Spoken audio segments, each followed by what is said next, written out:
Sell your jewelry. You don't wear it anyway, my daughter said, casually, like it was nothing.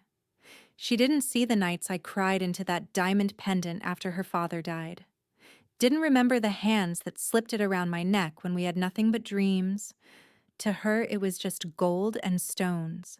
To me, it was vows, survival, legacy. So I let her take it, let her sell what she thought was mine.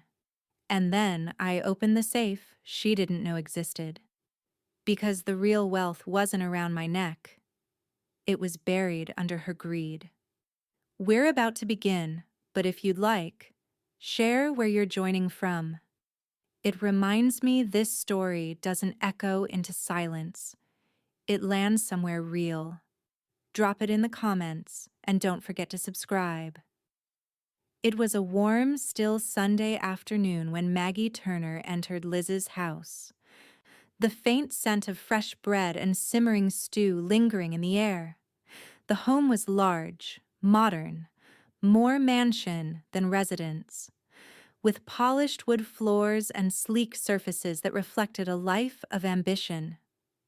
It was a far cry from Maggie's old colonial home, where every room seemed to hold a memory, a layer of history that couldn't be wiped away with the swipe of a dust cloth. Maggie stepped into the formal dining room, where Liz had set the table. It was a touch more formal than Maggie was accustomed to, but nothing that couldn't be overlooked. Liz had always been practical, perhaps too practical. Everything was in its place, from the gleaming silverware to the neatly folded napkins. Still, Maggie couldn't shake the discomfort of being here, as if Liz's house, with its air of precision, was a reminder of everything she couldn't have. "Mom, sit. It's just the three of us today," Liz said, as if she'd been expecting Maggie all along. Maggie nodded, taking her seat with quiet grace. She'd been here countless times before, but it never felt like home. The polite smiles, the forced pleasantries, the little barbs veiled as kindness. All of it clung to the air like the dust Liz was so obsessed with removing. Daniel entered, his presence filling the room. He was well-groomed as always, in a crisp navy suit that looked like it had just come from the dry cleaner. His smile was as polished as his shoes, but Maggie saw the flicker of something behind his eyes, the same thing she'd seen when he'd helped Liz to choose the wrong set of pearls at an estate auction years ago. It was a knowing look. The look of a man who saw Maggie's belongings as little more than commodities, easily traded. "Something smells good," Daniel said as he slid into his seat beside Liz. His tone was too easy, too practiced. Maggie had never liked that about him.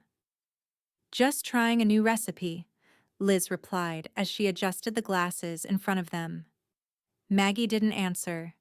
Instead, she surveyed the table, her fingers lightly grazing the rim of the glass in front of her. The air between them crackled with a quiet tension, something unspoken but deeply felt. Liz had always known how to dance around the truth, but today there was no need for that kind of subtlety. "You know, Mom," Liz started, her voice casual, "you really should think about selling that jewelry. You don't wear it anymore." Maggie's eyes flickered toward her daughter, but her face remained still, betraying nothing. She'd seen this coming. The suggestion, always wrapped in the guise of practicality, was far from innocent. Liz continued, as if oblivious to the weight of her words. "It's just collecting dust. Might as well put it to use. You could do so much more with the money." Maggie's gaze remained fixed on Liz, her fingers clasping tighter around her napkin. She hadn't spoken of it to anyone, but those diamonds, each piece a silent testament to years of memories, vows, and sacrifices, were more than just stones to her. They were a connection to a life that had passed, a life she wasn't ready to let go of. Daniel, ever the opportunist, leaned back in his chair with that all-too-familiar smirk. Yeah, think about it, Maggie. It could be a fresh start. You know, for all of us. Maggie's pulse quickened, but her voice remained calm, as steady as the low hum of the ceiling fan above. Those diamonds, she said softly, her eyes narrowing just slightly. Already bought everything you take for granted. The words hung in the air, heavier than they should have been. Liz laughed it off, a nervous chuckle escaping her lips as she reached for the wine bottle, her hands a little too quick to dismiss the moment. Well, I'm just saying, it could be for the best, Liz added. We can help you manage everything better. More practical, you know? But Maggie wasn't listening anymore. She was looking past Liz, past Daniel, out the window at the gardens that sprawled beneath her. Gardens that had once belonged to her late husband, his dream turned into her sanctuary.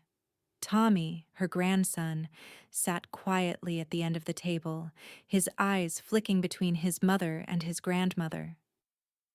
He was the only one who seemed to notice the subtle tremor in Maggie's hand as she reached for the water pitcher. His gaze lingered, and for a moment, their eyes met across the table. Two silent witnesses to an unspoken understanding. Maggie gave him a small, reassuring smile, the kind that had always been there for him. She wanted him to know she was okay, even though she wasn't. That night, after the sun had dipped below the horizon and the house was quiet, Maggie sat alone in her study. The velvet case sat before her, its rich texture a contrast to the coldness of the world outside. She opened it slowly, reverently. The diamonds caught the dim light, shimmering softly as if they too remembered. One by one, she ran her fingers over the familiar shapes, the engagement ring, the anniversary bracelet, and the rare blue diamond pendant that had always been her husband's favorite. It wasn't about the price, the value that others saw in them. No, to Maggie, they were pieces of a life that couldn't be measured in numbers. They were promises kept and broken, lost chances, quiet moments. The air in the room grew heavy as she gazed at them, the weight of their memories pressing against her chest. This wasn't just jewelry, this was her life. This was everything that mattered. And now, with Liz's words echoing in her mind, something inside Maggie stirred. A quiet determination began to rise within her. She had been patient, but patience had its limits. She closed the case with a soft click, her resolve hardening like the stones she had just touched. There was more at stake here than she had let on. Far more. The house was still, save for the occasional creak of wood settling under the weight of time. Maggie sat at her desk, the velvet case open in front of her, but her mind was elsewhere. The jewelry sparkled softly under the lamplight, but it felt distant, as if the diamonds had lost their warmth, their connection to the past. The house, too, felt distant. Even though it was her sanctuary, there was a coldness now that wasn't there before. Perhaps it was Liz's words that had introduced it. Or maybe it was the realization that she was on the cusp of something far more important than anything she had ever imagined. A knock on the door broke her reverie, and Caroline Reed stepped in without waiting for an invitation. The woman was sharp, her gray hair neatly pulled into a low bun, her eyes as perceptive as ever. They'd been friends for years, weathered many storms together. But today, Maggie noticed the quiet shift in her friend's expression. Carolyn wasn't here to chat about the weather. She was here for something more. "You look like you're about to make a decision," Caroline said, her voice low but knowing. Maggie looked up, her fingers still lightly brushing the edges of the jewelry. She took a deep breath, the weight of what had just begun settling deeper inside her. I am, she replied, her tone soft but firm. They see metal and stones. I see vows. Caroline's lips curled upward slightly, her eyes narrowing as she studied Maggie. Then show them what those vows were worth. Maggie met her friend's gaze. For the first time in days, something inside her felt alive again, like the fire that had once burned bright in her heart was beginning to flicker back to life. Oh, I will. There was a long silence between them. Caroline didn't need to ask what Maggie meant. She knew. They both knew. The jewels weren't just worth money. They were worth everything Maggie had built with her husband, the life they'd shared, the promises they'd made, and the betrayal that had now crept into her daughter's eyes. Maggie reached for the phone beside her, her fingers cool against the receiver as she lifted it, the steady rhythm of her pulse beneath her skin. She dialed the number she hadn't called in years. "Robert Lang," she said when the line clicked alive. "I need to appraise something special." There was a pause before the voice on the other end responded, slow and measured. "Your husband's collection, then?" Maggie smiled faintly. "And maybe his last message." Another pause. Robert had known her husband well, too well. He'd been their jeweler for decades, crafting pieces that would outlive generations. But Robert's knowledge wasn't just about stones or metals. He knew their lives, and Maggie was counting on that. "I'll come by tomorrow, Maggie," Robert said. "But I don't need to remind you. It's more than just stones. It's about what's beneath them." Maggie nodded, even though Robert couldn't see her. She knew what he meant. This wasn't just an appraisal. It was the beginning of something else, something much bigger. She hung up the phone slowly, her hand lingering on the receiver for a moment longer than necessary. She looked back at Caroline, who was watching her closely, her expression unreadable. "You're sure about this?" Caroline asked quietly, her voice laced with a mixture of concern and curiosity. Maggie looked down at the jewelry before her, each piece an echo of a different time. A time when love and loyalty had been as enduring as the diamonds themselves. Her fingers hovered over the engagement ring, the stone catching the light and throwing reflections across the room. "Robert knows everything," Maggie said, her voice steady but with an edge of finality. "He knows what's at stake here." Caroline gave a small nod, but her eyes betrayed something else. A worry, perhaps, or maybe something deeper. Maggie couldn't quite place it. She stood up from the desk then, moving toward the window, her gaze sweeping over the garden outside. The night had settled in, dark and quiet, and the world beyond her home seemed far removed from the drama that was unfolding within it. "Are you doing this for the right reasons?" Caroline asked, her voice carrying an undertone of something softer. Concern, maybe. Maggie paused, her hand resting on the windowsill as she gazed out into the darkness. She could almost feel her husband beside her, his presence a comforting shadow. This wasn't just about vengeance. It wasn't about greed, or even the diamonds themselves. It was about dignity, about remembering who she was, who she had always been. "I'm doing it because I've let them forget," Maggie said softly, her eyes fixed on the distant horizon. "And it's time to remind them." Caroline studied her for a long moment before speaking again. "You're certain?" Maggie turned back to her, meeting her gaze. "I'm certain." As the weight of her decision settled over her, Maggie's chest tightened, not from fear, but from the clarity that had overtaken her. It wasn't just about the jewels, or the money they might bring. It was about a legacy, about a message that had been buried beneath years of complacency. It was time for them all to remember who she was and what she had built. The phone rang again, cutting through the silence.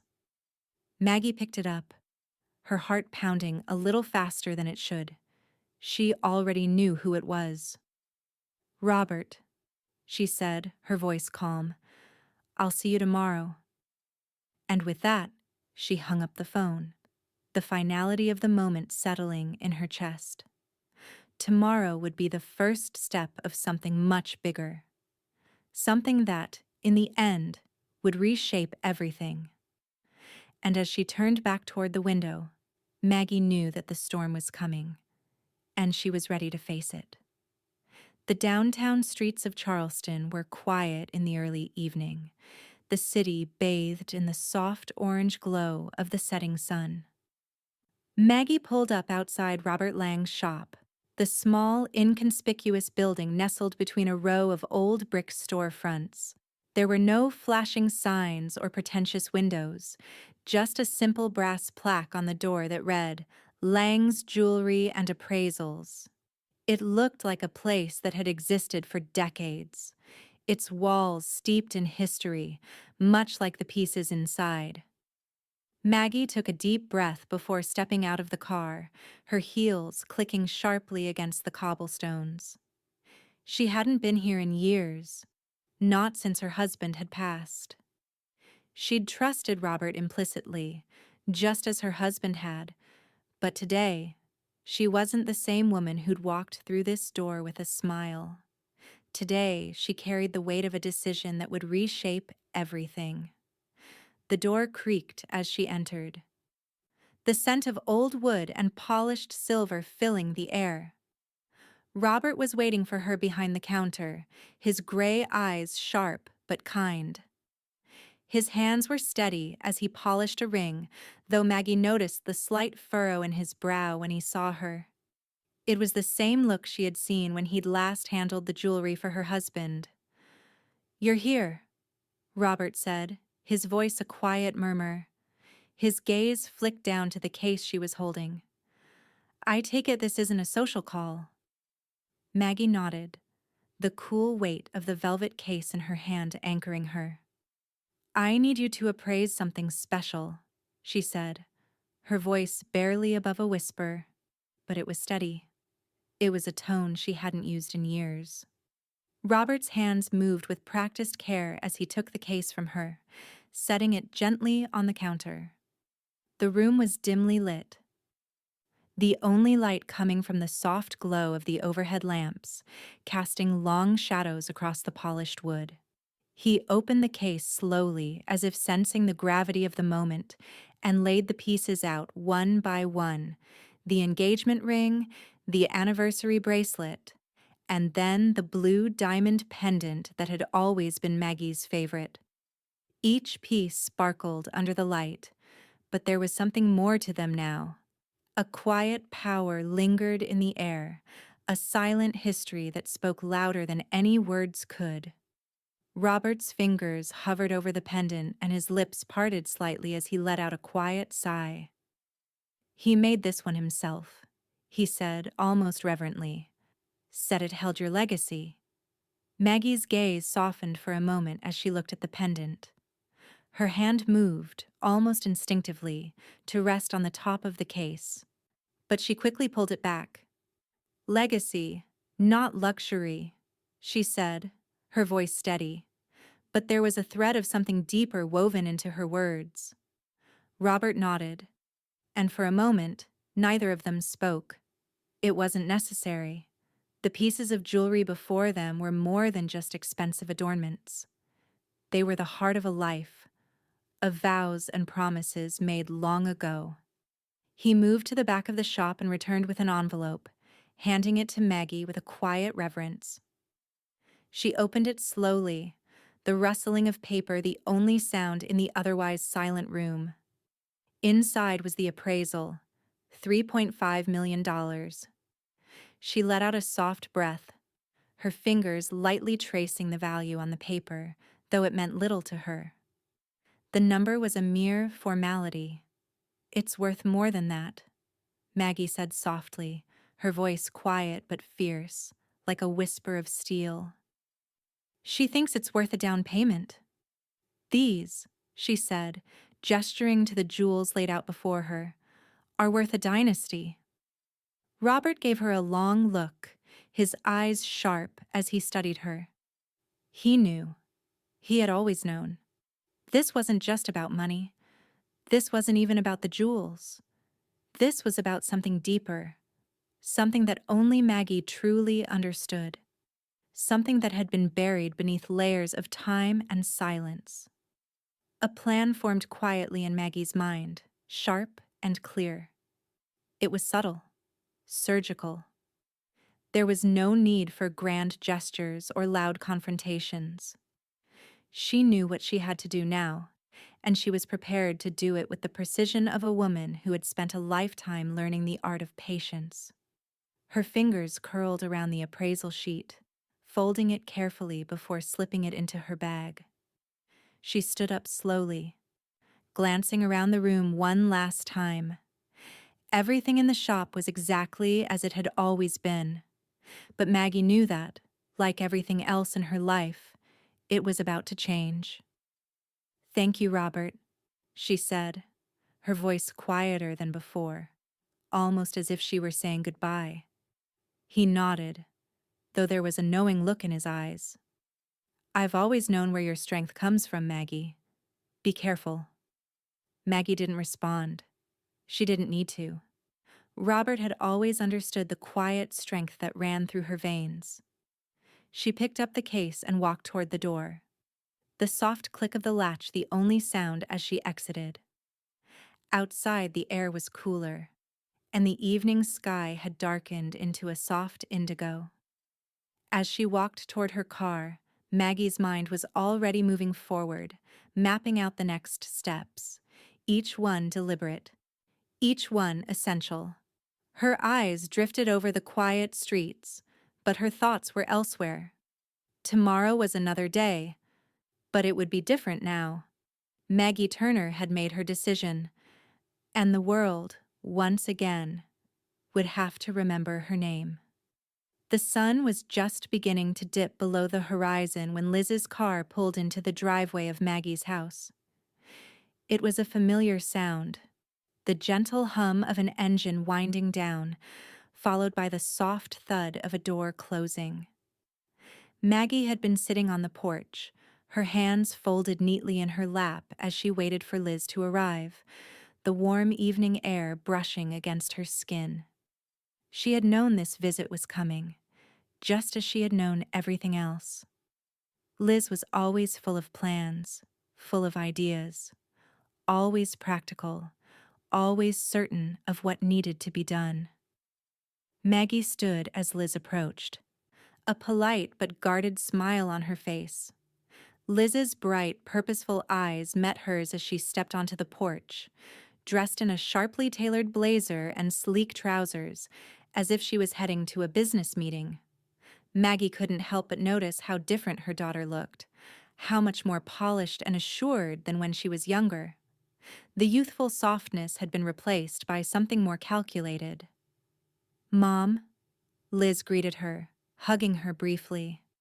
The hug felt obligatory, quick, like she was already thinking of the next thing on her list. "Hi, darling," Maggie replied, her voice soft, but she couldn't shake the feeling that the warmth wasn't fully returned.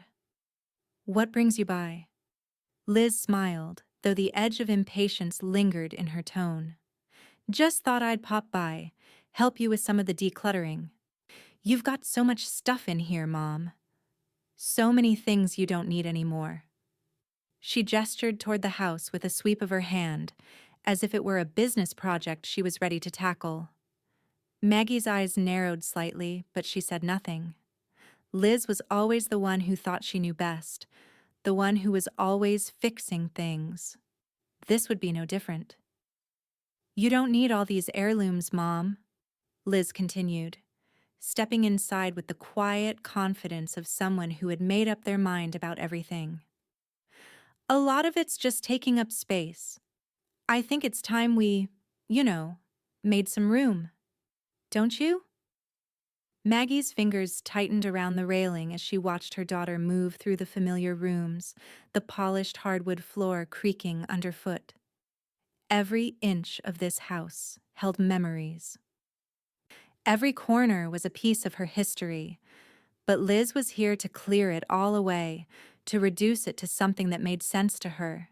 The jewels, the furniture, the books, the photographs, they were just things, nothing more.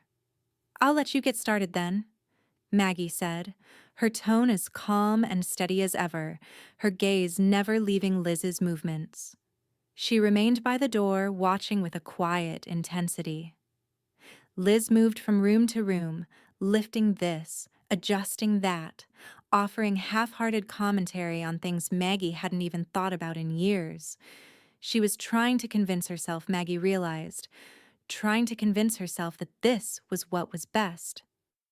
"You really don't need all this stuff," Liz said again, now standing in front of a cabinet filled with the family's silverware. Maggie's heart skipped a beat when Liz entered the room that contained her husband's jewelry box. The velvet case was tucked away on the far side of the room, hidden among old books and keepsakes. But it was still there, waiting, watching. Liz's eyes swept across the room and landed on the case. A flicker of recognition passed over her face, then a subtle gleam in her eyes. She walked over, fingers brushing over the top of the box. "What's this?" she asked, lifting the lid. "Oh, Mom," she said, her voice almost sweet, as if she hadn't just walked into a trap. "These are beautiful. These could be worth a fortune. You could sell these and invest the money. We could make sure everything's secure for your future." Maggie watched her daughter's face carefully, her own expression neutral. The air between them seemed to thicken with the weight of what was unsaid. "Why not?"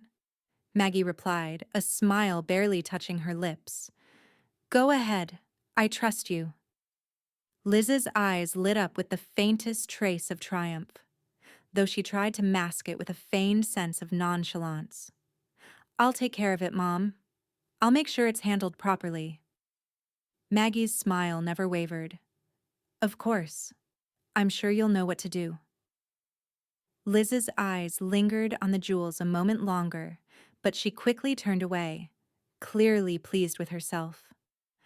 "I'll start clearing out the other things," she said, almost too casually. "Let's make sure we keep things organized, okay?" Maggie simply nodded. She wasn't going to stop her. Not yet. As Liz moved to another room, Maggie stood still for a moment longer, her fingers still pressed against the door frame. A quiet satisfaction settled within her, a knowing that this was only the beginning. Later that evening, Maggie called Caroline. The older woman answered almost immediately, her voice clipped with anticipation. "You handed her the bait?" Caroline asked without preamble, as if the conversation had already been underway. "I handed her the test," Maggie replied softly, a glint of something cold and calculated in her tone. "Let's see if she takes the hook." Caroline was silent for a moment, then let out a slow breath. "You're playing a dangerous game, Maggie. She's your daughter." "I know," Maggie said, her voice calm, unyielding. "But sometimes, the only way to know who someone really is to let them show you."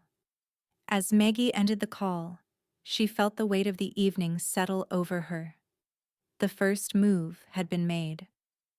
The game was in motion, and she would watch closely as the pieces fell into place, one by one.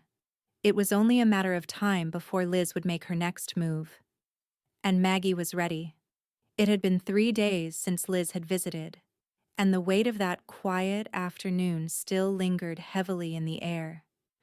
Maggie had spent the days in her study, her thoughts drifting like the slow passing of time, her mind simmering with a quiet, calculated focus. She had done what was necessary, what had to be done, and now she waited.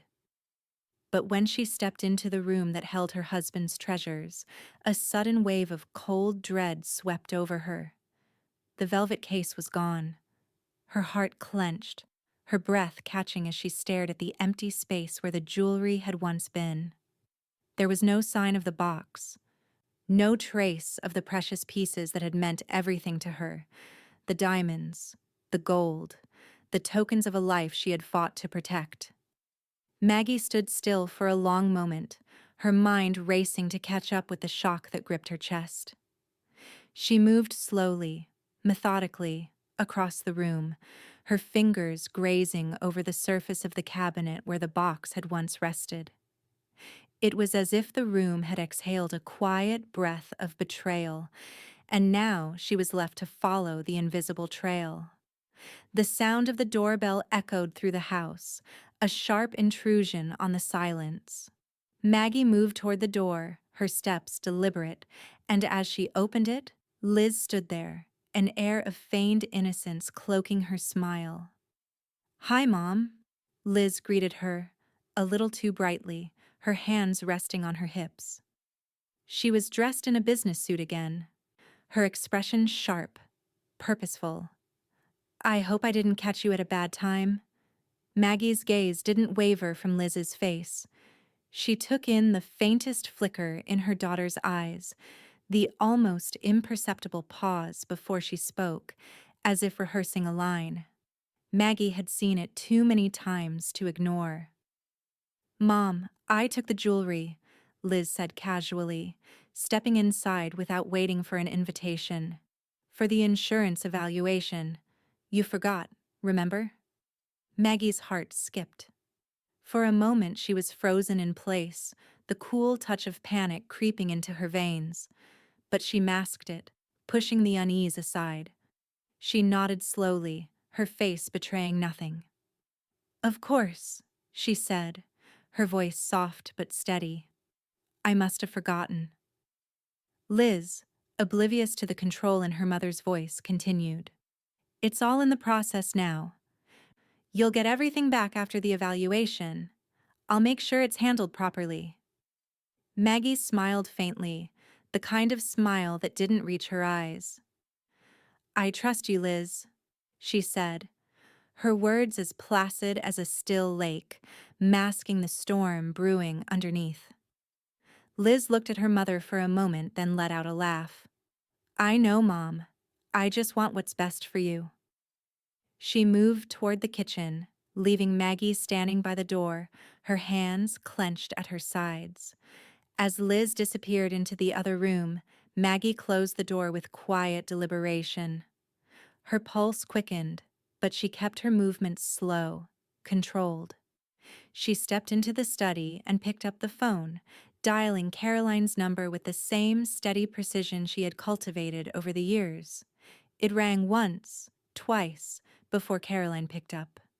Her voice was low, expectant. "Maggie? I have confirmation," Maggie said, her voice calm, but there was a sharpness in the air between them. "Stage 1 complete."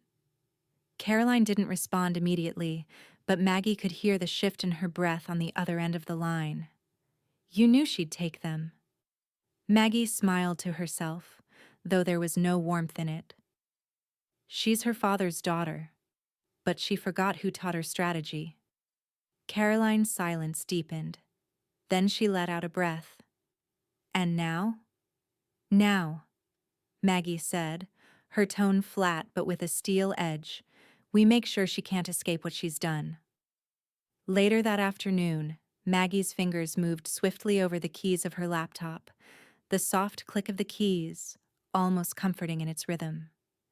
Her mind, sharp and focused, ran through the steps, the calculations, the contingencies. It was time to make her next move. She had taken precautions when Liz had come to visit, knowing her daughter's habits, her carelessness when it came to securing her actions. Maggie had set up hidden cameras, small, inconspicuous, placed in just the right spots to catch anything that might slip through Liz's grasp. She'd known then that Liz's desire for control would cloud her judgment.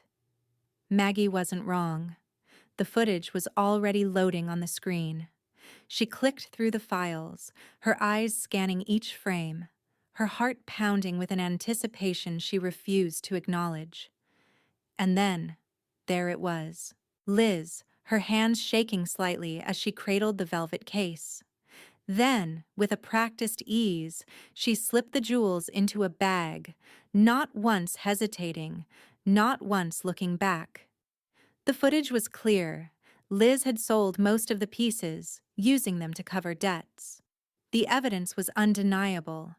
Maggie's fingers hovered over the mouse as she paused the video, her eyes narrowing. A cold satisfaction washed over her. She had her proof. The game had shifted, and now Liz would have to face the consequences of her greed. But Maggie wasn't finished yet. She sat back in her chair, the weight of the moment settling in. This was just the beginning. The days following Liz's visit passed in a kind of slow-motion haze, where the world felt just slightly out of sync. Maggie moved through the motions of daily life with a calmness that was almost eerie, as though the chaos of her thoughts was a distant storm, one that wouldn't reach her for a while, but that would, inevitably, break over everything in time. Liz and Daniel, on the other hand, were growing bolder. They came by the house more frequently, often under the guise of checking in, but their motivations were transparent. They began suggesting more investments, little nudges, always couched in the language of care and concern. But Maggie saw through it. Their smiles were sharper now, their words more loaded. One afternoon, Daniel arrived with that familiar, calculating smile on his face. He had a knack for appearing sincere, but Maggie saw it. The way his eyes never quite met hers, the way his voice lingered just a little too long on certain words. "We invested some of the proceeds for your future," he said, handing her a folder, his tone smooth as oil. He laid it across the table between them, his fingers lingering a little too long over the edges. Maggie glanced at the folder, her expression unreadable. "How thoughtful," she replied, her voice as steady as a marble statue, though the words dripped with something colder, something deeper. She didn't reach for the folder, didn't acknowledge the paper he'd handed her. Daniel paused, his smile faltering for a split second, but only for a moment. Then he pushed the folder toward her again, his eyes narrowing slightly, as if testing her reaction. "I thought you'd want to be kept in the loop," he said, as though the idea of not keeping her informed was utterly preposterous. "I'm sure you'll keep me updated," Maggie said, her voice carrying the faintest edge. Her gaze never wavered from his. Her body relaxed, almost too relaxed. It was as if her calm was a weapon she was waiting to deploy, but inside, Maggie was anything but calm. She felt a quiet surge of anticipation, as though the moment was finally arriving, like the tide inching closer to the shore.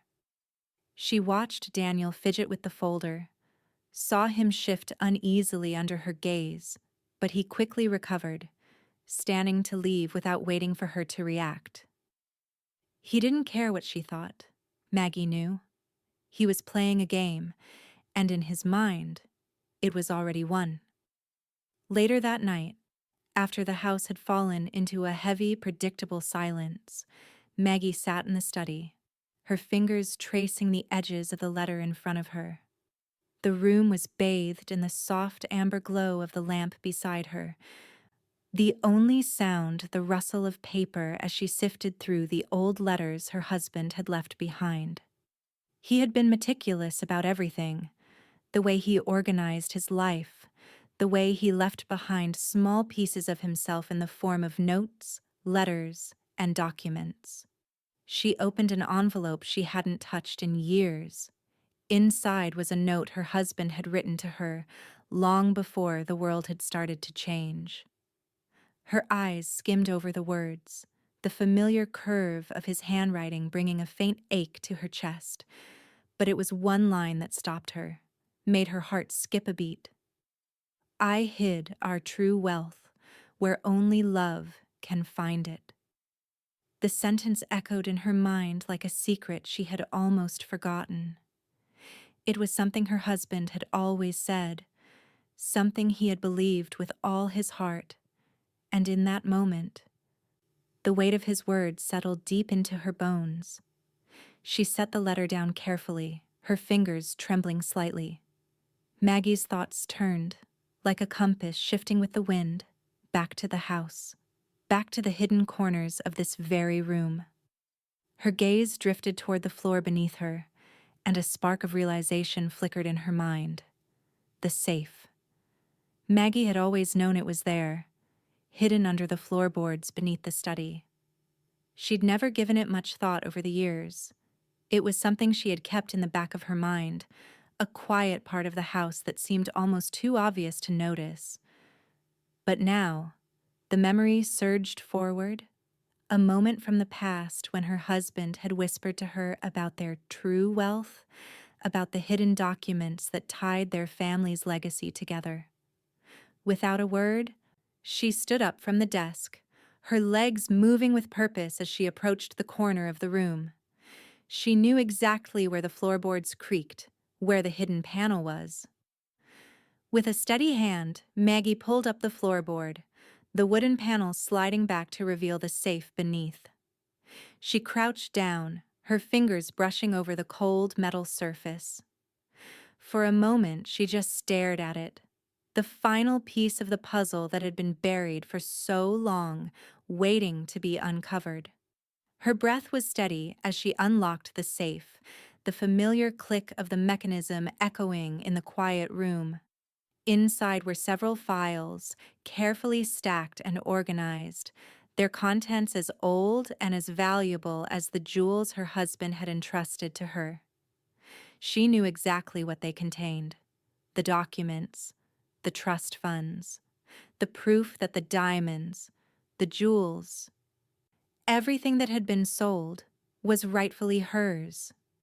Maggie had always known that the true wealth of her family wasn't in gold or diamonds, but in the legal ties, the legacy she controlled, and the power that came with it.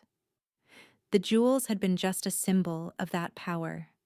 And now, as she carefully pulled the documents from the safe, the weight of everything she'd worked for settled heavily in her hands. She stood there for a long moment, the files in her hands, and the storm within her finally ready to break. Tomorrow, everything would change. Maggie wasn't just waiting anymore. She was preparing to reclaim what was hers. The morning light was weak, filtered through the heavy curtains of Maggie's study, but she didn't need much. She had always preferred the stillness of the morning, when the world outside seemed to hold its breath. She sat at the desk, the files spread out before her, her hands steady as she turned the pages, one after another. Each document seemed to carry more weight than the last. Caroline's arrival was quiet, but purposeful. She stepped into the room, taking a moment to survey the papers on the desk before locking eyes with Maggie. There was no need for words. The air between them was heavy with understanding. They were both aware of the magnitude of what they were about to uncover. Caroline's gaze drifted toward the open safe, still half hidden beneath the floorboards. It felt like an ancient artifact, untouched for so long, yet now it was the key to everything. The silence stretched, punctuated only by the faint rustling of the pages as Maggie flipped through them.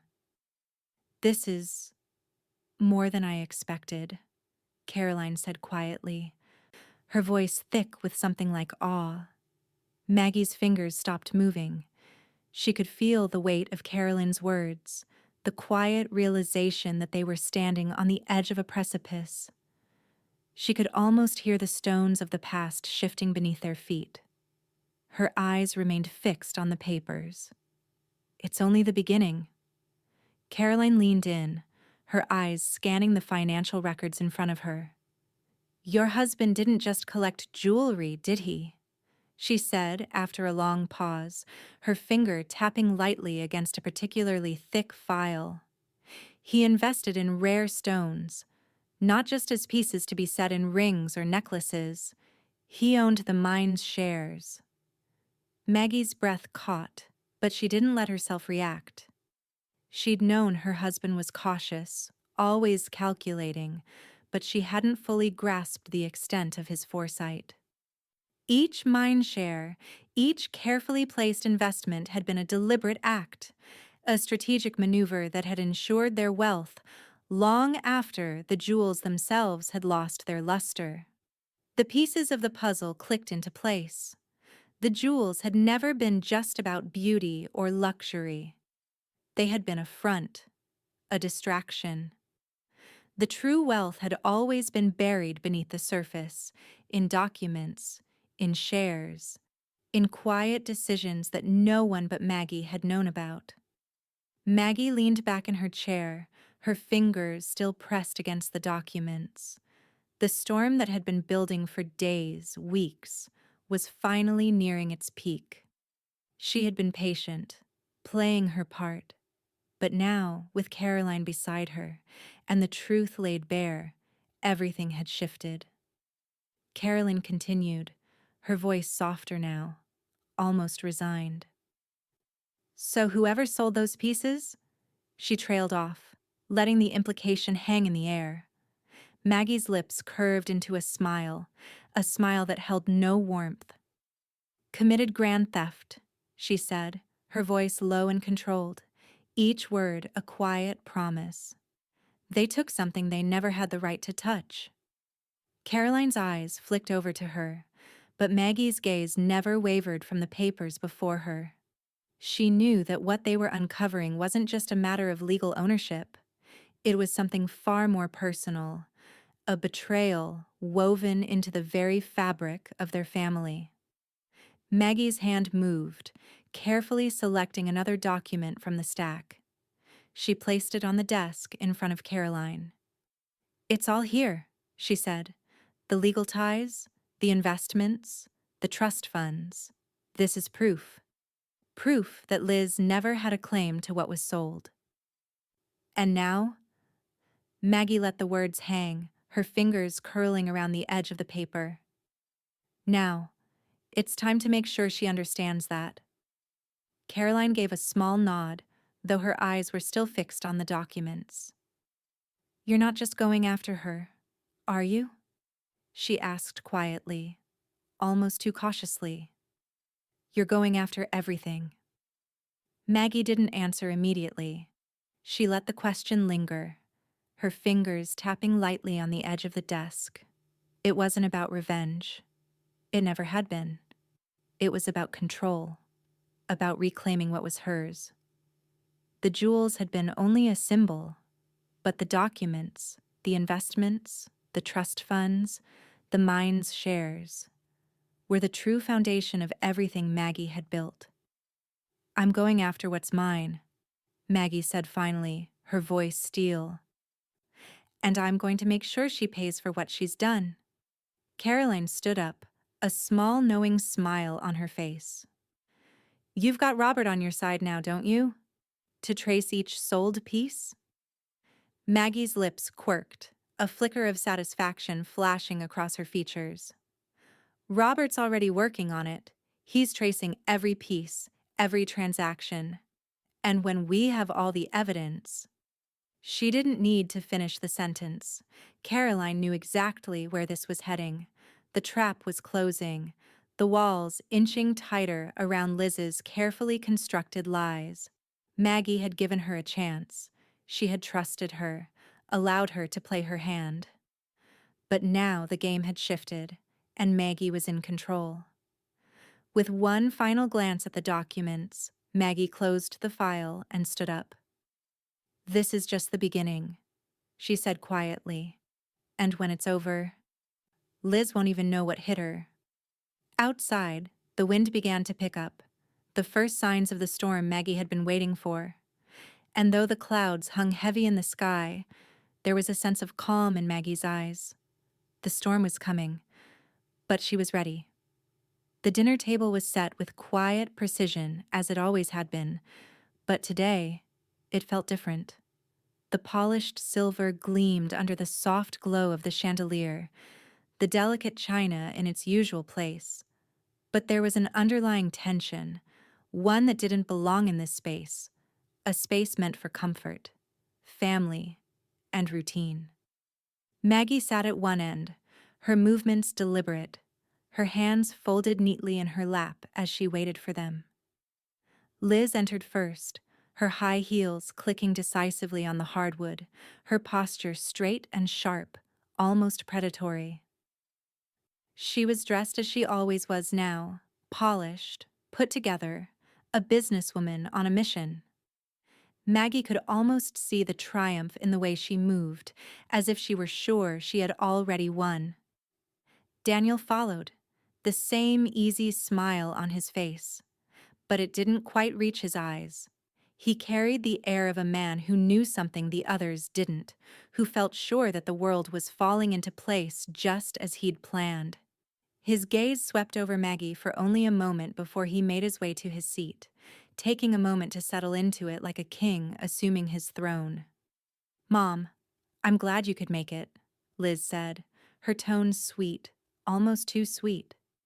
It was a thin veil of civility over something far less genuine. "We've been so busy lately, but it's nice to get together, isn't it?" Maggie simply nodded, offering a faint smile. Though the warmth didn't quite reach her eyes. She had been expecting this, expecting the game to come to its final, inevitable confrontation. The conversation flowed easily at first, the usual talk about work, the weather, a few trivial things that barely registered with Maggie. Liz seemed especially chipper tonight, her smile stretching a little too wide, as though she were savoring something she hadn't shared yet.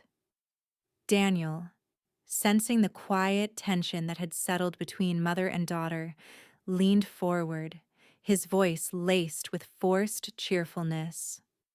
"I think it's about time you start thinking about your future, Maggie," he said, his smile too perfect, too practiced. "You've been holding on to those jewels for so long. You've got a good head on your shoulders. We're just trying to make sure you're not missing out." Maggie didn't respond immediately. Instead, she let his words hang in the air, the weight of them settling between them, as if he expected her to agree, to thank him for his concern. Finally, she spoke, her voice as steady and calm as ever, but with an underlying sharpness that cut through the tension. "Practicality is overrated," she said, her eyes meeting his with a calm intensity that sent a flicker of uncertainty through him. Liz, ever the opportunist, picked up where Daniel left off. "You can't be sentimental forever, Mom," she said, her voice thick with feigned sympathy. "You're holding on to things that just aren't practical anymore. We've been talking about it for years. Let us help you. You'll be so much more comfortable, I promise." Maggie's gaze never wavered as she looked at Liz, the faintest curve of a smile tugging at her lips, though there was nothing kind in it. "No," Maggie said, her voice quiet but unyielding, "but I can be legal." The silence that followed was thick, pregnant with anticipation. Liz faltered, the smile slipping for just a fraction of a second, but she quickly recovered, as if she hadn't been momentarily thrown off balance. Maggie stood slowly, walking to the sideboard where she had placed a few carefully arranged papers. With deliberate precision, she slid them across the table, each sheet of paper landing softly before Liz and Daniel. The copies of the bank transfers, the evidence, rested on the table like a verdict, silent but damning. Liz glanced at the papers, her eyes flickering between them and her mother, a hint of panic flashing across her features before she quickly masked it with another thin smile. "What's this?" she asked, her voice strained but trying to sound casual. Maggie remained standing, her posture straight, her voice quiet but carrying the full weight of authority. "You sold stolen property," she said, her words piercing the air like a cold blade. "Mine." The words landed like a slap, and the room went silent, the air thick with disbelief. Liz's breath caught, her hand hovering above the papers as if she couldn't quite bring herself to touch them. Daniel shifted in his seat, the smugness in his expression slipping for just a second. But Maggie had already won. "You sold the jewelry," Maggie continued, her voice unwavering.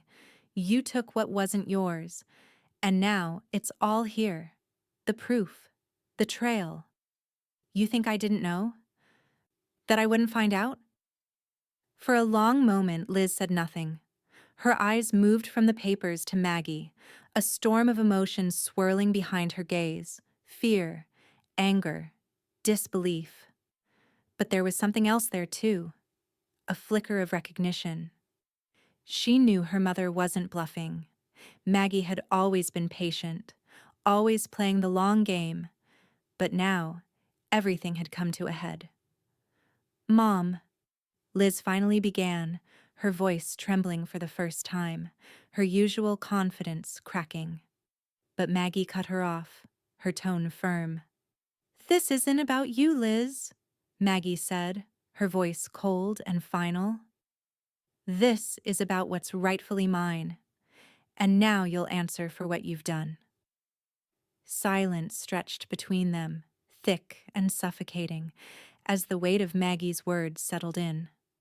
Liz couldn't find her voice, and Daniel's bravado had completely evaporated. He sat back in his chair, his face pale, as if the ground beneath him had suddenly shifted. Maggie turned her gaze to the window, her mind already racing ahead to the next move. The game was over. And now, Liz and Daniel would face the consequences of their greed. But as Maggie looked out into the darkening night, she knew this was just the beginning. And she was ready. The following morning was gray, the kind of cold, sterile light that made everything seem washed out and distant. Maggie had spent the night in stillness, the events of the dinner still lingering like a fog in her mind.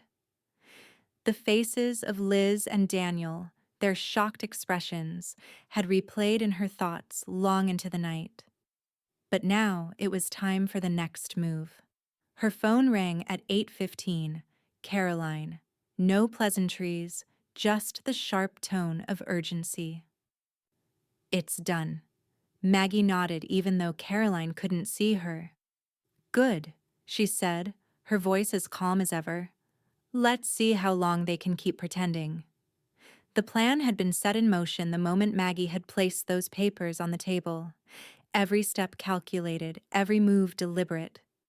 Caroline had already filed charges with the proof of theft and fraud.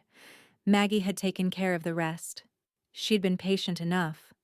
The moment was finally here. The sun was just beginning to break through the clouds when Maggie sat in her study, the news clipping she'd been expecting arriving in her inbox. Local headlines flashed up on the screen. "Prominent couple under investigation for elder theft." The article was succinct but damning. There was no mention of Maggie's name, only of Daniel and Liz Harper, the couple facing charges for the fraudulent sale of jewelry and the misuse of family assets. A cold satisfaction settled in her chest as she read. She hadn't just won, she had done more than that. She had executed the perfect plan. They had no idea how tightly the net was tightening around them. At 10:00 a.m., Daniel was pacing in his office, his phone pressed to his ear, his brow furrowed in frustration. The day had started like any other, a series of calls, meetings, the usual rush of legal jargon and paperwork.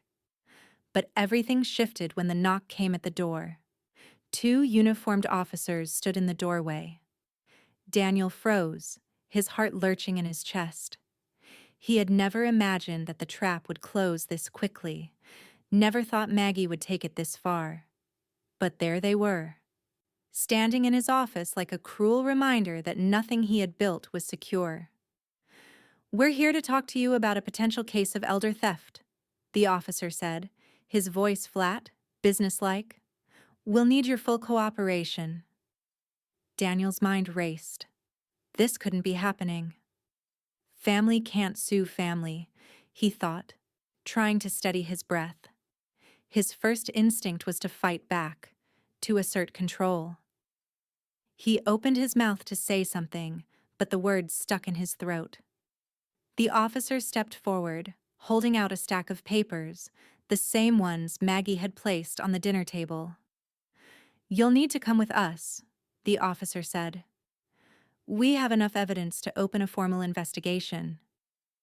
Meanwhile, at Liz's house, the phone call came in just as she was heading into the kitchen. Her hand froze above the counter, the phone vibrating in her hand. It was Daniel. She answered quickly, her voice shaky. "Liz, it's over," Daniel said, his voice strained. "The police are here.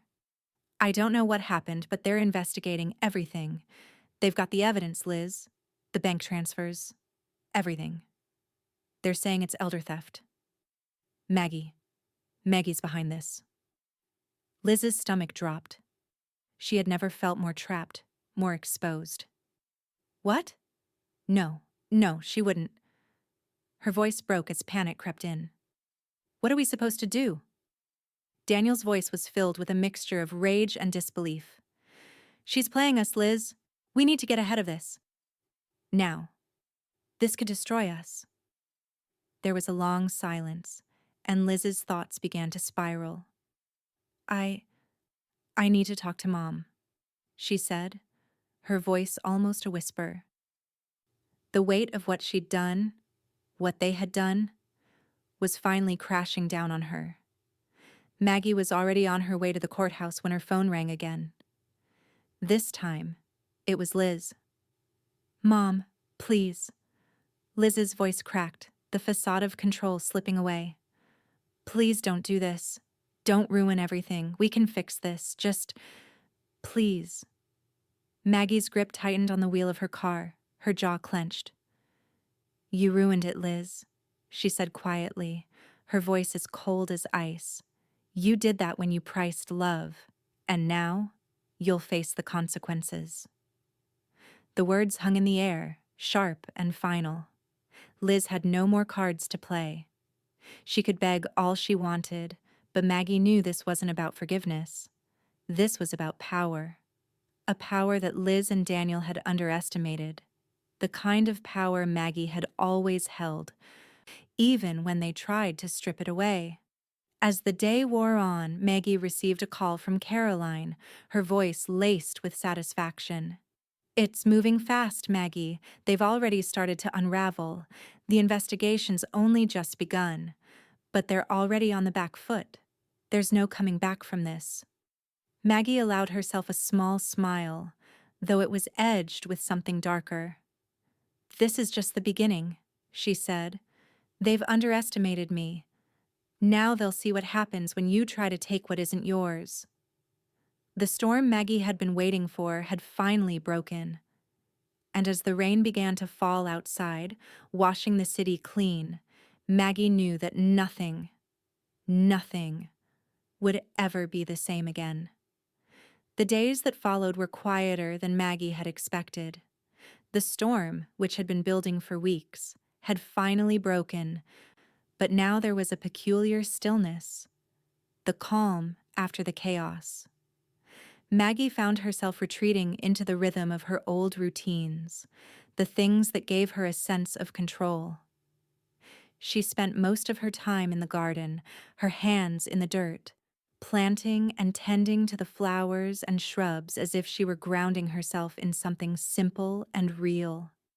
Each time she placed her hands into the soil, she felt a sense of peace, as though the earth itself was absorbing the tension that had been racking her body.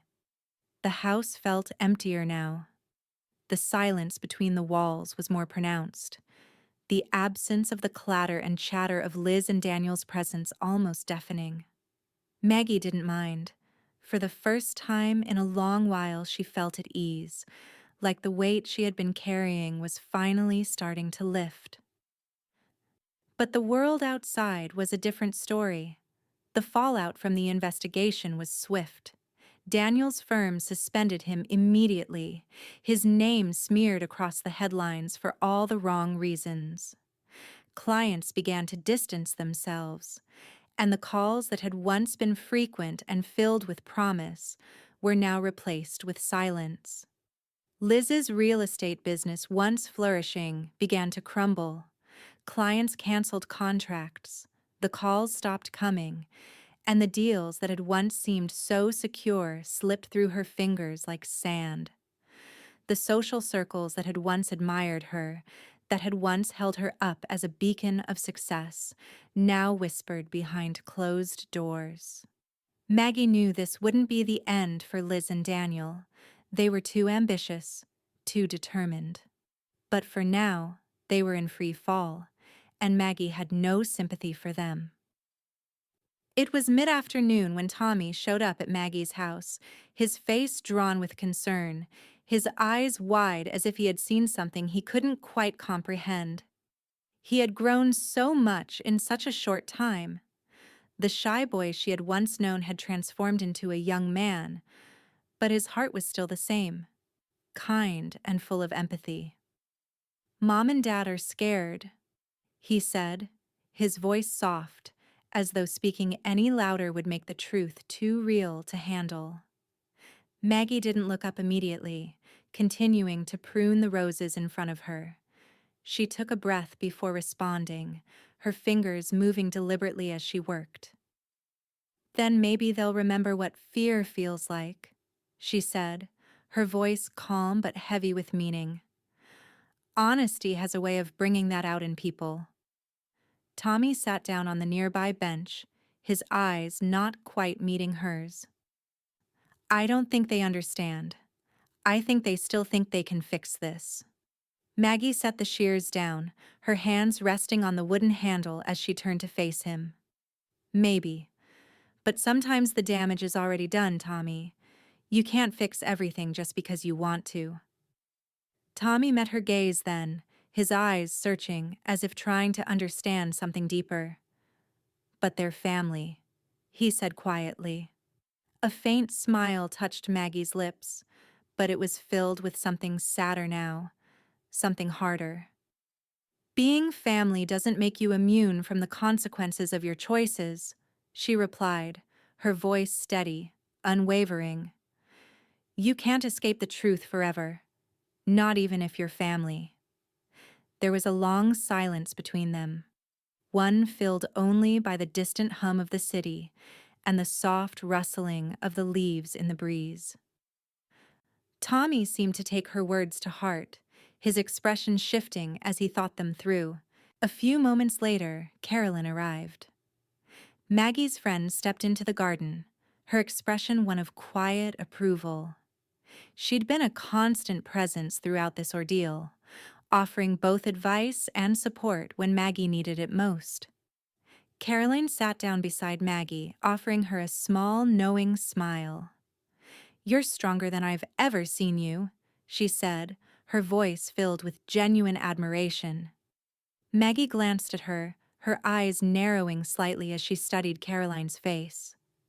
"It's not strength," she said, her tone a little sharper than usual. "It's clarity." Caroline's smile faded just a little, but she nodded in agreement. "That's exactly it, Maggie. You've always known what needed to be done. You've just been waiting for the right moment."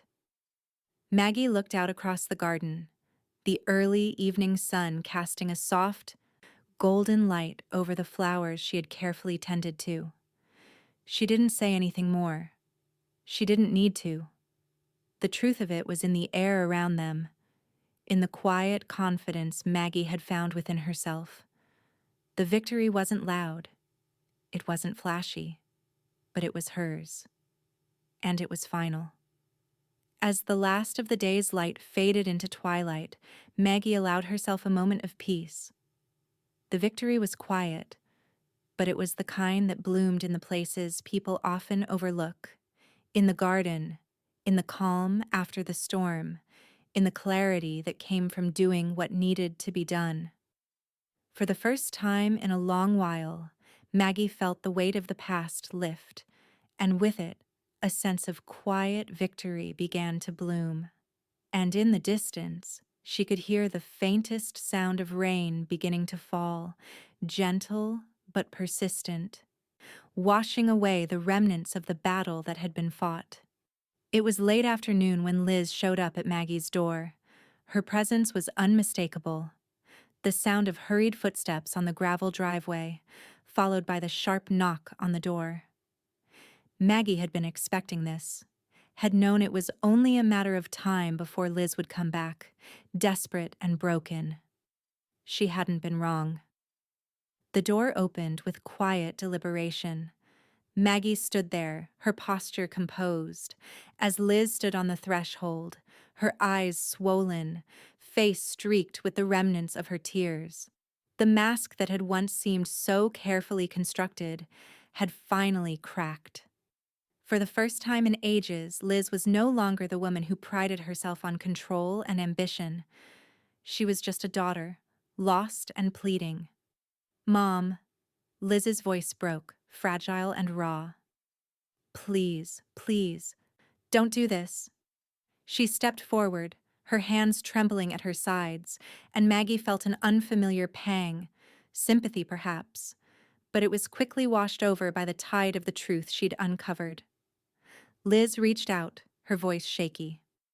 "We'll lose everything, all of it. Please, just withdraw the case. I didn't know what I was doing. I thought I could fix it, but now it's all falling apart." Maggie's gaze was steady, her face soft but unwavering. She stepped aside, allowing Liz to enter, though the space between them seemed wider than it had ever been before. Liz moved into the room, pacing in that frantic way that felt so familiar, as if she were trying to outrun the reality that had already caught up with her. "I didn't think it would come to this, Mom," Liz continued, her voice cracking. "I thought you had too much. I thought you'd be fine. But this—" She gestured helplessly to the weight of everything that had unfolded. "This isn't the way it was supposed to happen." Maggie folded her arms, her expression unreadable. She couldn't find the words to answer immediately. She had waited for this moment, this final confrontation, the one where Liz would finally see the destruction she'd caused. Maggie had always known Liz was capable of many things, but the sheer arrogance of thinking she could control everything, including her mother's future, was something Maggie had underestimated. "You didn't think of me when you took everything," Maggie said, her voice quiet, yet sharp enough to pierce the tension in the room. Liz stopped in her tracks, the words hitting her like a blow. She turned to face Maggie, her chest rising and falling with each desperate breath. "I thought you had too much," Liz whispered, as though the admission were a confession, and in some ways, it was. Maggie's heart tightened, but her resolve remained unbroken. "I had memories, Liz," she said, each word weighted with the pain of everything she had lost. "You sold them." The silence that followed was thick and suffocating. Liz's gaze dropped, her hands shaking at her sides as the full impact of what Maggie was saying sank in. Her mother wasn't asking for forgiveness. She wasn't begging for understanding. She was simply stating the truth. The cold, hard truth. And Liz, for the first time, had no answer to it. Tears welled up in Liz's eyes again, but this time Maggie didn't offer her any comfort. She had given Liz all the chances she needed. Now, there was nothing left to say. Nothing that would undo the damage. Liz had taken what wasn't hers, and no amount of pleading could change that. "Please, Mom," Liz whispered again, her voice breaking as she took a step forward. "Please, don't do this to us. We're family. We can fix this. We can make it right. Maggie held her ground, her gaze steady. No, Liz, she said firmly, the finality in her voice unmistakable. You've made your choices, and now you'll live with them. Liz let out a shaky breath, a broken sob escaping as she turned away. She was on the edge of breaking, but Maggie didn't move, didn't go to her. She didn't reach out with empty promises of reconciliation. There was no turning back now. Liz had crossed a line, and Maggie was no longer the woman she had been, the one who had tolerated betrayal for the sake of family. Liz didn't say anything more. She didn't have the words. Instead, she stormed out of the house, her steps quick and jagged, the door slamming behind her as she fled, leaving Maggie standing in the quiet aftermath of her departure. Maggie stood there for a long moment, her heart heavy, but not with regret. She knew this was the only way, the right way. Moments later, Tommy appeared in the doorway, his face full of concern. He had been watching from the hallway, but now he stepped forward, his arms outstretched. He didn't say anything at first, just pulled Maggie into a tight hug, the kind of embrace that spoke of understanding, of care, of loyalty. "I'm sorry for them," he said quietly, his voice filled with a sadness Maggie had never wanted him to experience. Maggie hugged him back, feeling the weight of everything that had transpired. "You're the reason I didn't sell the rest," she said, her voice soft but resolute. "You and the memories. That's what kept me going." Tommy said nothing more, but his presence was enough. It was everything. He was the only one who truly understood. Maggie stood in the embrace for a moment longer, letting the quiet settle around them. She knew this wasn't over, not completely. But for now, in this moment, she had done what she needed to do. The storm had passed, and though the world around her had shifted, Maggie had come out the other side, unbroken. As the door clicked shut behind them, a new quiet settled in the house, the kind that came after the battle, when the only thing left was the certainty of what had been fought for. And in that silence, Maggie allowed herself the smallest of smiles, not of victory, but of peace. The phone call came early in the morning, just as Maggie was finishing her tea. She was in the kitchen, the warmth of the mug in her hands grounding her as she stared out at the mist that clung to the garden, the quiet stillness of the day almost suffocating in its calm. The world outside was quiet, untouched by the chaos of the last few weeks, and Maggie found herself savoring the brief moment of peace. Her phone buzzed on the counter, breaking her reverie. It was Robert. "Good news," his voice crackled through the receiver. "One of your pieces resurfaced. The blue diamond pendant." Maggie's heart skipped. The pendant. The one her husband had made with his hands. The one that had meant so much to her. It was the one piece she hadn't sold. The one she had kept close to her heart. She closed her eyes for a moment, steadying herself. "Where is it?" she asked, her voice controlled but filled with a quiet anticipation. "A private collector tracked it down to a man in Charleston," Robert replied. "I've spoken with him. He's agreed to meet you, to hear the full story. He wants to return it." Maggie's chest tightened as she processed the words. The thought of the pendant being returned to her after all this time felt almost unreal. She had never truly thought she would see it again, not after Liz had sold everything. But now it was coming back.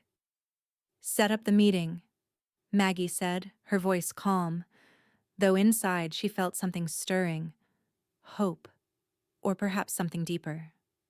The thought of reclaiming this final piece of her past, her legacy, was both healing and unsettling. "I'll be there." A few days later, Maggie arrived at a modest, unassuming building on the edge of town. The private collector's office was tucked away in a quiet alley, almost as if it were trying to hide its wealth. The door opened as she approached, revealing a man in his late 50s, his face lined with experience, yet his eyes carried the weight of something deeper. He shook Maggie's hand and led her inside, where a small display case sat in the middle of the room, the light reflecting off a familiar object within.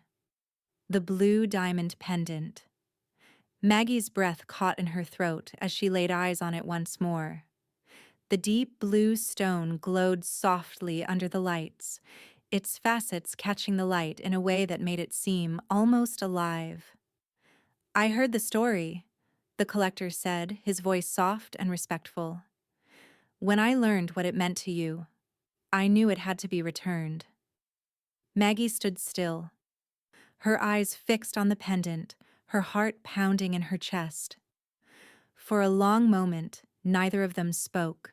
Finally, she reached forward, her fingers trembling as she touched the glass, as though the pendant itself might disappear if she didn't claim it soon enough. The collector opened the case, allowing her to hold it. Maggie cradled the pendant in her hand, feeling the cool weight of it against her palm, the familiar sensation of something long lost now found again. She could almost hear her husband's voice in her mind, reminding her of how he had made it for her, how it had been their symbol of love, of promises made. "It's home again," Maggie whispered to herself almost reverently as she held it close to her heart. The ache in her chest seemed to melt away with the weight of the pendant, and for the first time in a long while, Maggie felt complete. The collector gave her a small smile, understanding the depth of what she was holding. "You could sell it now," he said softly, "for millions. It's worth far more than you could have imagined." Maggie shook her head, her fingers gently brushing the stone as she looked up at him. "I already cashed in what mattered," she said, her voice quiet but resolute. "Peace." There was a long pause between them as the words settled in the room. The collector studied her, his expression thoughtful. He nodded slowly, understanding something Maggie had known all along: the diamonds, the wealth. They had never been what truly mattered. What mattered was the legacy, the memories, and the integrity that came with holding on to them. Maggie turned to leave, the pendant now nestled safely in her pocket, its weight comforting. As she stepped into the cool air outside, she felt lighter than she had in weeks, as if something had shifted within her. The storm was over, but the peace she had longed for, the clarity, the victory, was finally within reach. Later that evening, Maggie sat in her study, the pendant on the desk in front of her, as the soft golden light of the sunset filtered through the window. Carolyn entered, a cup of tea in hand, and sat down across from her. "You look at peace," Caroline remarked, her eyes soft as she studied Maggie's face. Maggie smiled faintly, her fingers lightly tracing the edge of the pendant. "I am," she said quietly, "for the first time in a long time." Caroline raised an eyebrow. "You could have sold it for millions," she said, a trace of wonder in her voice. Maggie nodded, her gaze lifting to meet Caroline's.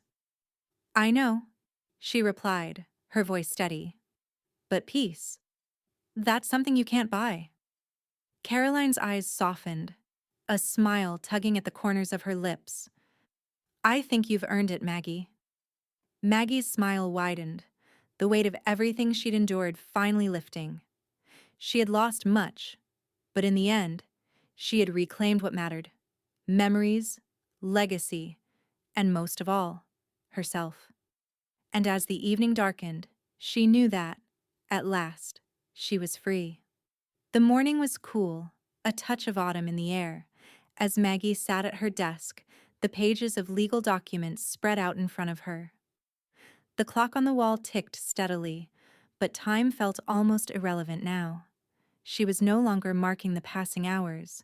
She was sealing the fate of a legacy, her legacy, and the ones who had betrayed her.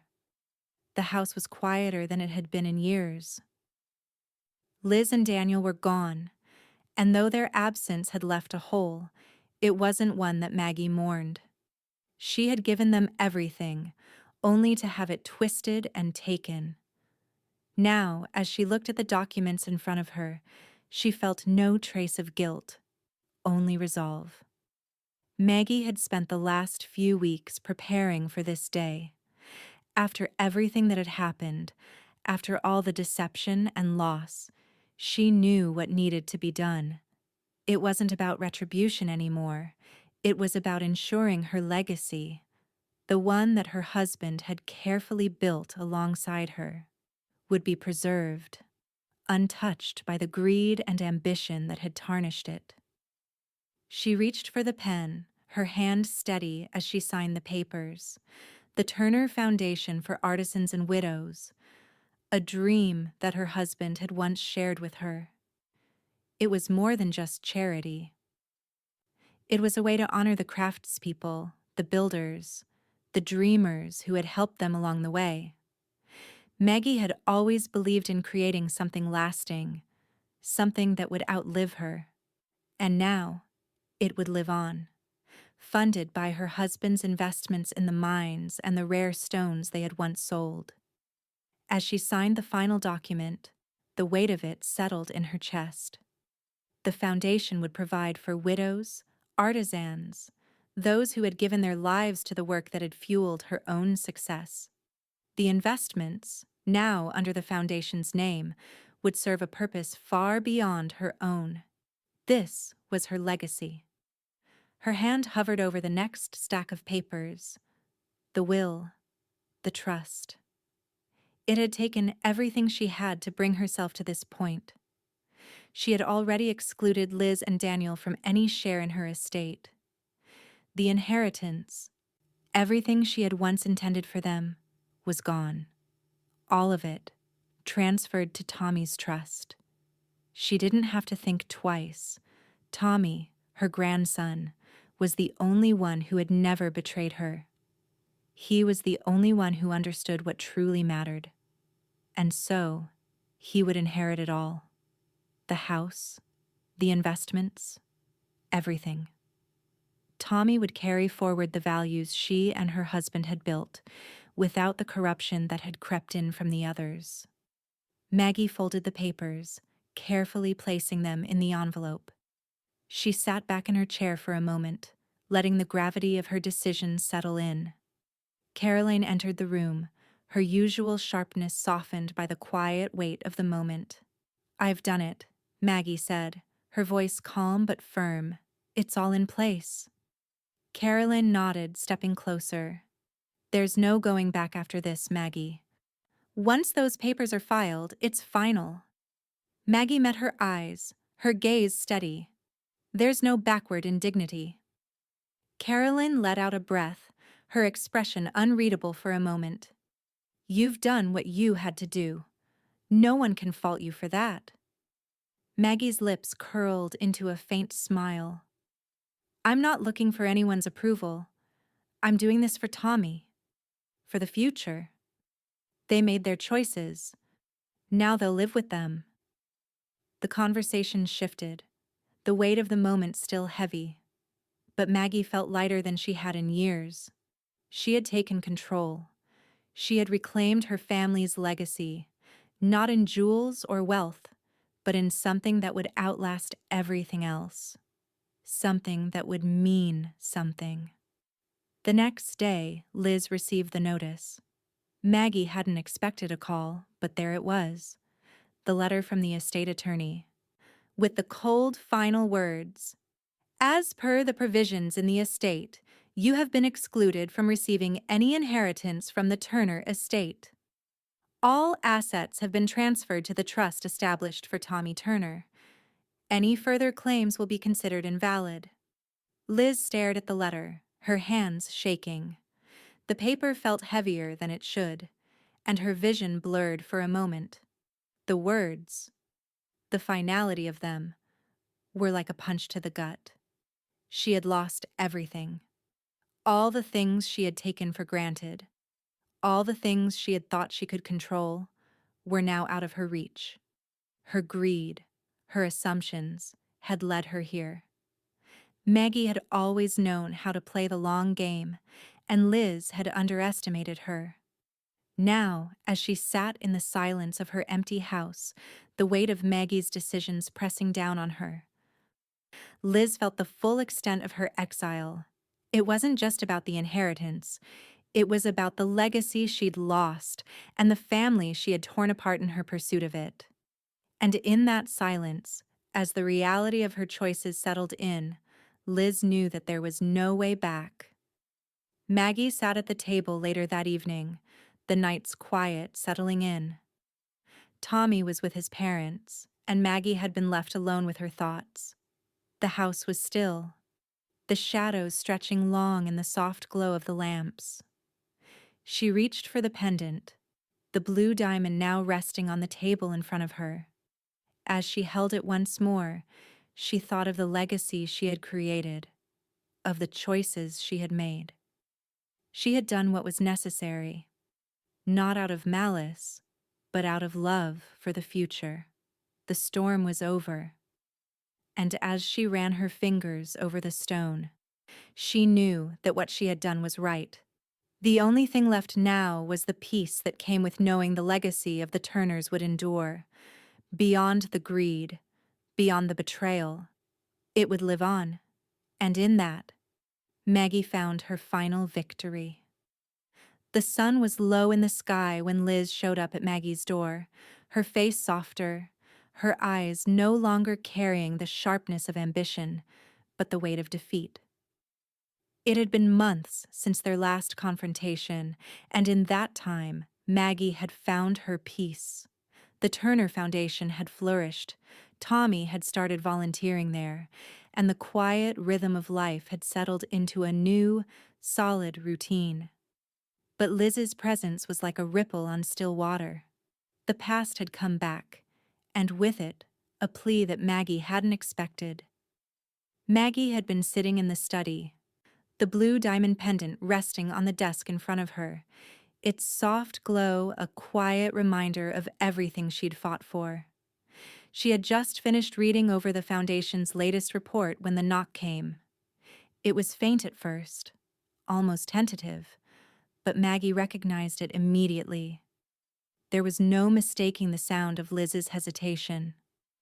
Maggie rose slowly, her movements deliberate, and when she opened the door, she found Liz standing there, her hands clasped in front of her, her posture smaller than it had ever been. Her makeup was minimal, the glossy perfection of her previous life now gone, replaced by something that Maggie hadn't seen in a long time: vulnerability. For a moment, neither of them spoke. Liz simply stood there, her eyes welling with unshed tears, as if she hadn't quite found the right words to bridge the chasm between them. Maggie said nothing, letting the silence stretch, watching the woman who had once been so confident and calculating. Finally, Liz broke the stillness. "Mom," she said, her voice fragile. "I didn't understand. I thought money meant control." The words came out in a rush, as though they'd been held back for far too long. Maggie remained silent for a moment longer, the weight of her daughter's admission settling in.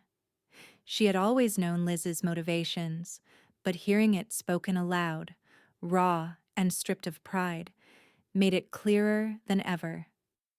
It was a moment of reckoning for them both. Liz continued, her voice barely above a whisper. I thought if I could control everything, the money, the property, that I could fix it, make things better. I thought I could fix us." Her hands trembled as she spoke, the words carrying the weight of years of regret. "But I was wrong, Mom. I've been so wrong.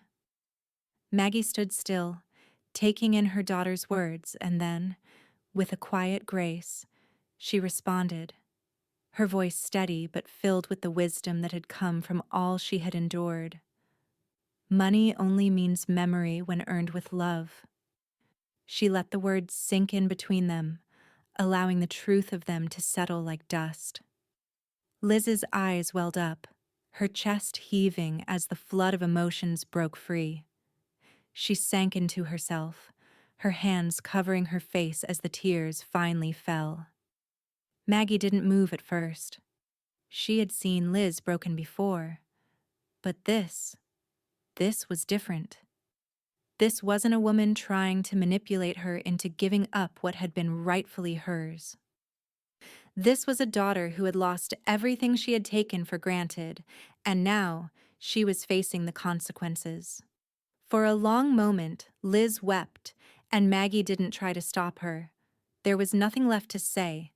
The past had been laid bare, and the future, their future, would have to be rebuilt from the broken pieces of their past. Maggie had done what needed to be done. She had reclaimed the legacy, but this was something Liz would have to earn back. Finally, Liz looked up, her face blotchy but her gaze steady.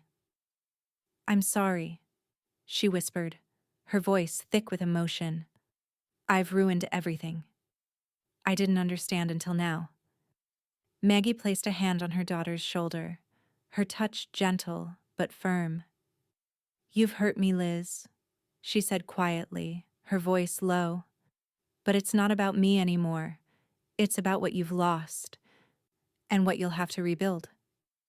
Liz nodded, the weight of her words echoing in the silence between them. She had been given a chance to make things right, but she couldn't expect forgiveness to come easy. Not from Maggie. Not after everything. The moment hung there for a while until Tommy appeared in the doorway, his presence a soft interruption. He stepped inside hesitantly, unsure whether he should intrude, but when his eyes landed on Liz, he simply walked over to her and pulled her into a hug. Liz stiffened for a moment but then collapsed into him, her sobs muffled by his shoulder. Maggie watched them, her heart heavy but not with anger. She had fought for a future, not just for herself, but for Tommy, for the legacy that had been nearly lost. Tommy had always understood the importance of family, of memories.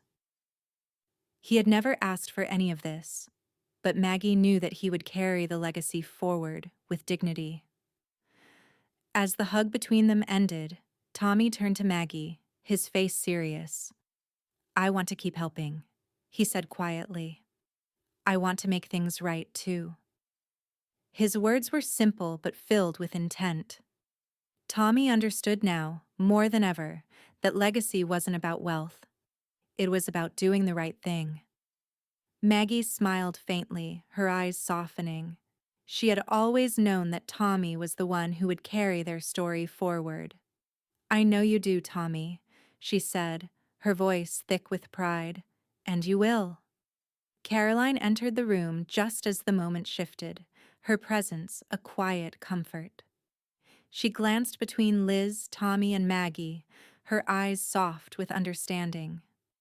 "The right hands always find the legacy," she said, her voice a reflection of the years she had spent watching Maggie's strength. Maggie nodded, her gaze turning to Tommy. "Even if it skips a generation," she said, her voice carrying the weight of both sorrow and hope. "Even if it skips a generation." The weight of the past seemed to lift, just a little, as the sun began to set, casting its warm glow over the room. Maggie knew that this was the beginning of something new. The road ahead wouldn't be easy. There would be more to rebuild, more to face. But for the first time in years, she felt the stirrings of hope. And for the first time in a long while, Maggie allowed herself to believe that forgiveness could be earned, that redemption was possible. The legacy, though altered, would endure.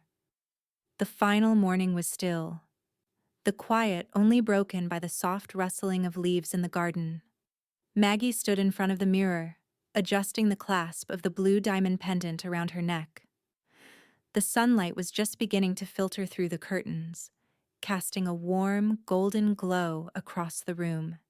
It wasn't a perfect morning, nor had everything been set right in the world, but there was a calmness in Maggie now, a sense of inner peace that she hadn't known for years. She looked at the pendant in the mirror, the same one her husband had designed, the piece that had once symbolized her deepest love and the life they had built together. For so long, it had felt like a relic, a forgotten piece of the past. Now it felt like something more, a part of her, a part of her story, and something that would always tie her to the person she used to be, before everything had fallen apart. The diamond gleamed against her skin, the facets catching the light in a way that made it seem alive, as if it were part of her once more. Tommy entered the room quietly, his presence gentle as he walked up to her. The soft sound of his footsteps was the first thing Maggie noticed, then his voice, warm with affection. "You're glowing today, Grandma," he said, his eyes bright with that unguarded honesty only a child could possess. Maggie smiled at him, her hands resting gently on the pendant as she looked at him in the mirror. There was a simplicity to Tommy's observation, but it carried with it something deeper, something Maggie had spent years looking for. Peace.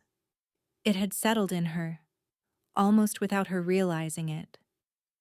"Maybe I remembered who I am," Maggie said softly, her voice carrying the weight of all the years, the challenges, and the growth that had led her to this moment. Tommy moved closer, his gaze lingering on her, searching for something he knew was important, but couldn't quite put into words. He didn't ask questions, not today. Instead, he just stood by her side, as if the moment itself was enough to fill the space between them. Together, they looked out the window at the rising sun, the light spilling across the garden like time returning home. It was as if the past had found its place in the world again, the warmth of the sunlight reflecting off the diamond as though it, too, had been restored.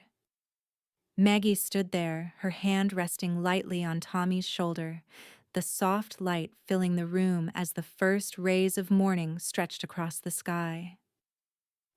There was a profound sense of closure in that silence, a knowing that no matter what had come before, no matter the hurt, the betrayal, the confusion, it was all a part of the journey that had led her here.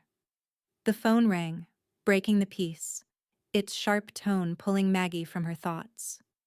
She reached for it, the familiar weight of it in her hand. It was Caroline.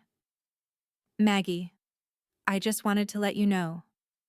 Your foundation's first grant was approved," Caroline's voice said, her tone bright but steady. Maggie's breath caught, her pulse quickening as the weight of Caroline's words settled in. The foundation, her late husband's dream, was already making an impact. It was real now, not just an idea or a plan, but something that would change lives. She felt her heart swell, and for the first time, she felt the weight of the diamonds. The wealth, not as a burden, but as something that had finally brought about something truly meaningful. "Perfect," Maggie said quietly, her fingers tracing the pendant, her voice filled with quiet satisfaction. Those diamonds finally bought freedom. There was a moment of silence on the line before Caroline spoke again, her tone soft but filled with admiration. "You've done something extraordinary, Maggie. You've made sure your legacy lives on, not in jewels, but in what really matters." Maggie smiled, her eyes softening as she glanced at Tommy, who was still standing beside her, his hand gently resting on hers. She knew Caroline was right.